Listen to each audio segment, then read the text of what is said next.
días, chicos, buenos días, bienvenidos a su clase de español, ¿verdad? Un placer para mí poderles servir, poderles saludar, ¿verdad? En donde quiera que se encuentren, reciban de mi parte siempre muchos saludos, ¿verdad? Espero que se encuentren muy bien y que pues estén con las pilas puestas para poder iniciar esta semana de clases. Bienvenidos. Bienvenidos nuevamente. Como ustedes pueden observar, ¿verdad? El tema que vamos a estar estudiando durante esta semana y que vamos a estar practicando, ¿verdad? Porque no solo es ver el video, es entenderlo, es analizarlo, ¿verdad? Es poderlo explicar, interpretarlo. Así que lo invito a que presten mucha atención, ¿verdad? A lo que vamos a estar explicando y narrando acerca de este tema. El discurso en las asambleas educativas. En este caso vamos a estar hablando sobre el discurso escrito. Cuando usted sea presidente escolar, cuando usted sea presidente de grado, cuando sea, ¿verdad?, el presidente del tribunal electoral de su escuela, usted tiene que dar un discurso, tiene que tener unas palabras. Entonces, en este tema, ¿verdad?, vamos a desarrollar cuáles son esos pasos, cuáles son las características que debe tener un discurso escrito, qué es un discurso escrito, cuáles son los elementos que hacen que ese discurso esté correcto. Y sobre todo vamos a estar viendo, ¿verdad?, cuál es el desarrollo o cómo se desarrolla una asamblea educativa. Ok, primero iniciamos entonces hablando sobre el discurso escrito. Y ustedes tienen un concepto, ¿verdad?, sobre el discurso. Nosotros ya sabemos que el discurso es una forma de comunicación en la que un emisor construye un mensaje y lo transmite. En este caso existen dos tipos de discurso. El discurso escrito, cuando solo se escribe en una hoja de papel, y luego se convierte en un discurso oral. ¿Cuándo se convierte en un discurso oral? Pues cuando usted, ¿verdad?, lo está transmitiendo a los receptores. Ahora bien, primero evacuemos la duda, ¿qué es un emisor? Chicos, el emisor es aquella persona que transmite un mensaje. En este caso, yo, su maestra, ¿verdad?, sería un emisor. ¿Por qué? Soy un emisor porque yo estoy transmitiendo un mensaje a ustedes. Entonces ustedes que solo están escuchando mi mensaje se convierten en receptores. Entonces, ¿verdad?, el discurso es una forma de comunicarnos en la que un emisor, ¿verdad?, construye un mensaje y luego lo transmite. En este caso, un discurso escrito, como lo mencioné, ¿verdad?, consiste en eso, en que nosotros podamos elaborar un mensaje, ¿verdad?, a través de diferentes mecanismos o a través de diferentes recursos, ¿verdad?, que tengamos disponibles.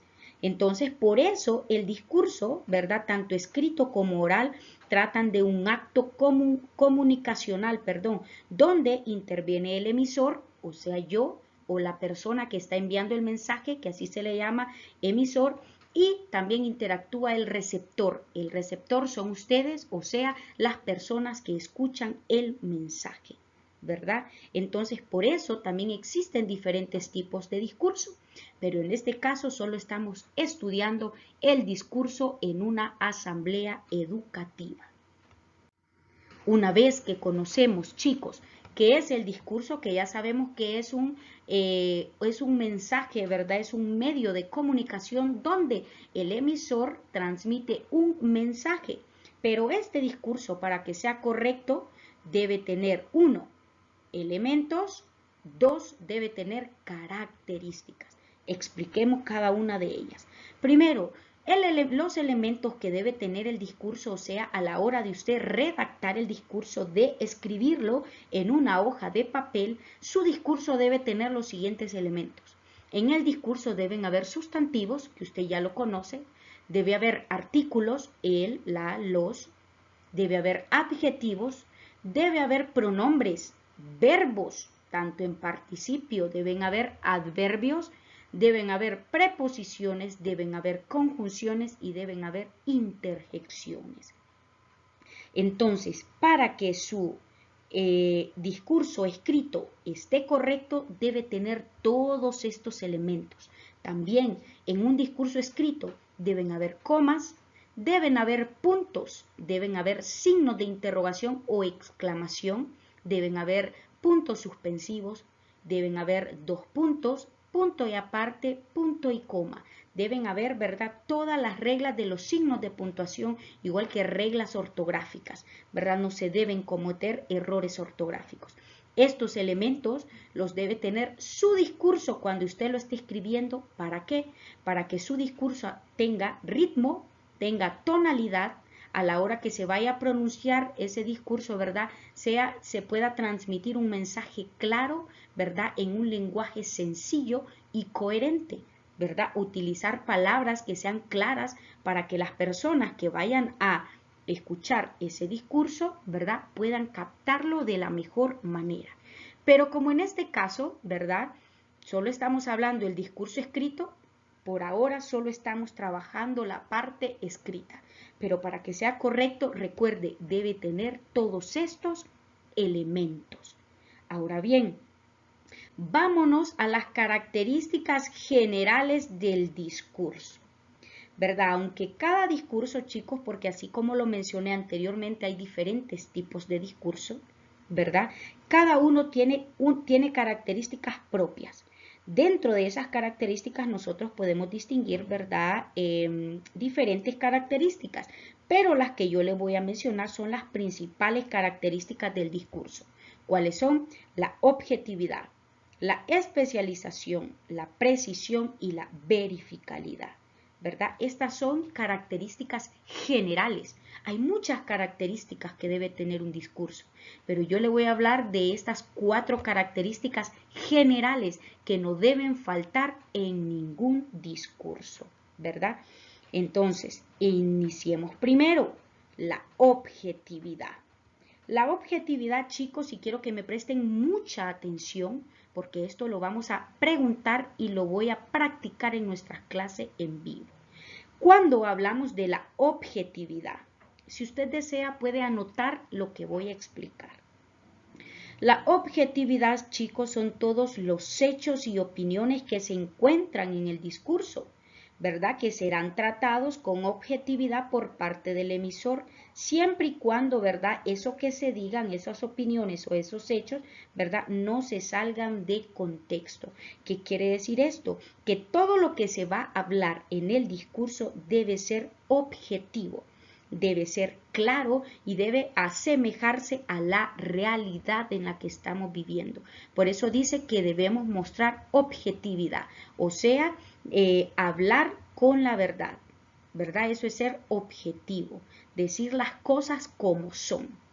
No salvar a unos ni menospreciar a otros, sino hablar la realidad, lo que realmente es. A eso se le llama objetividad. Ahora bien, ¿a qué le conocemos como especialización? Cuando hablamos de especialización, chicos, estamos hablando de que cuando ustedes, ¿verdad?, escriban el tema o van a escribir el discurso del tema que vayan a hablar, ustedes deben tener dominio del tema, ¿verdad? Deben conocer el tema, deben haber investigado mucho sobre el tema, deben especializarse. Si alguien va a dar un discurso, ¿verdad?, sobre los valores, esa persona debe especializarse en todos los valores. ¿Cuáles son sus objetivos? ¿De qué manera los ponemos en prácticas? ¿Cuáles son los ejemplos? Por eso se llama especialización, porque usted debe tener dominio total del tema. ¿Cómo alcanzamos para tener un dominio total del tema? Pues lo alcanzamos, ¿verdad?, cuando estudiamos a profundidad el tema. Vamos a la tercera característica, precisión. ¿Qué quiere decir precisión? Precisión, chicos, se le llama o se define, ¿verdad?, a la adecuación más objetiva posible de las opiniones o la información que se está transmitiendo. O sea, transmitir un mensaje basado en datos claros, precisos y ordenados. O sea, datos que han sido comprobados. A eso se le llama precisión. Cuando usted transmite un discurso y todos los datos que usted dio son precisos, ¿verdad?, y han sido corroborados por personas especializadas. Y por último, la cuarta característica viene la verificabilidad. ¿A qué se refiere la verificabilidad? Se refiere que el discurso, ¿verdad? Tiene que, toda la información que se da tuvo que haber sido corroborada. O sea que el discurso es real, ¿verdad? El discurso es real, no fue un discurso basado en algo que no fue real ni en hechos ficticios. Es un discurso basado en la vida real, en algo que pasó, ¿verdad? Por eso se llama verificabilidad, porque fue comprobado. Es verdadero, no hay mentiras dentro de este discurso, ¿verdad? Entonces, además de eso, el discurso también se caracteriza, chicos, por transmitir un mensaje de manera ordenada, ágil y con un lenguaje preciso, conciso y dinámico, ¿verdad? Esto también es importante. Otra cosa importante, chicos, que debemos tomar en cuenta con el discurso escrito a la hora de escribirlo es que el tema que se elija para el discurso debe ser un tema de actualidad, un tema, ¿verdad?, que llame la atención de las personas para que así lo vayan a escuchar, ¿verdad? Entonces, así usted va a conseguir una presentación triunfal, ¿verdad? Y entonces su discurso va a tener un equilibrio. Pero ahora que ya sabemos qué elementos y qué características debe tener el discurso, entonces miremos qué pasa en una asamblea educativa. Las asambleas educativas, chicos, o asambleas escolares, porque son las asambleas que se dan en la escuela, ¿verdad? Este es un espacio público.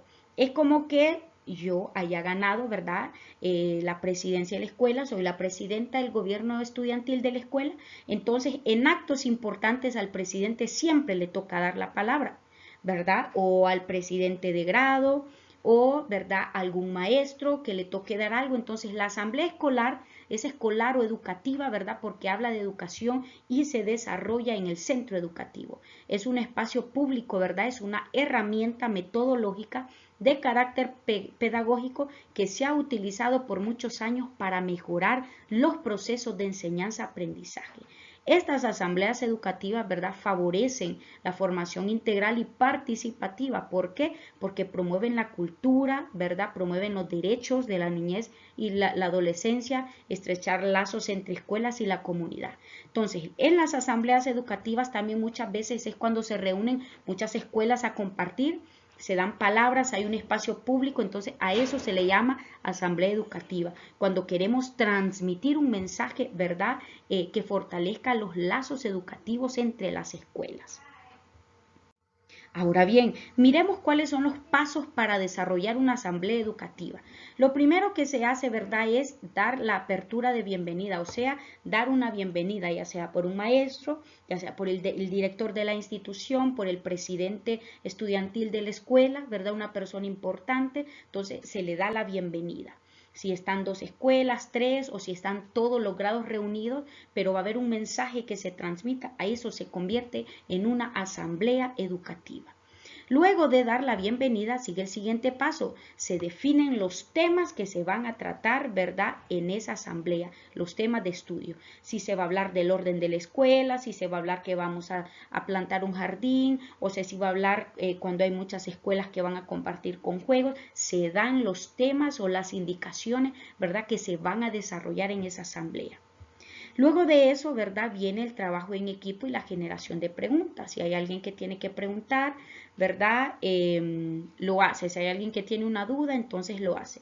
Luego de eso viene la realización de acción en común, o sea, si se va a pintar la escuela, ¿verdad?, si se va a plantar un huerto, si se va a limpiar la escuela, entonces ya viene esa realización, se comienza a hacer el trabajo. Y por último viene el cierre de la asamblea. El cierre de la asamblea, ¿verdad?, es cuando ya todo ha terminado. Entonces las asambleas educativas, chicos, siempre han existido y es una herramienta importante porque permite desarrollarnos, ¿verdad?, dar discursos sobre la educación, ¿verdad?, en frente de nuestros compañeros de otras escuelas, ¿verdad?, y por eso es una herramienta importante. Entonces, chicos, vamos a estar trabajando sobre este tema. Nos quedamos hasta este punto y nos veremos la siguiente clase.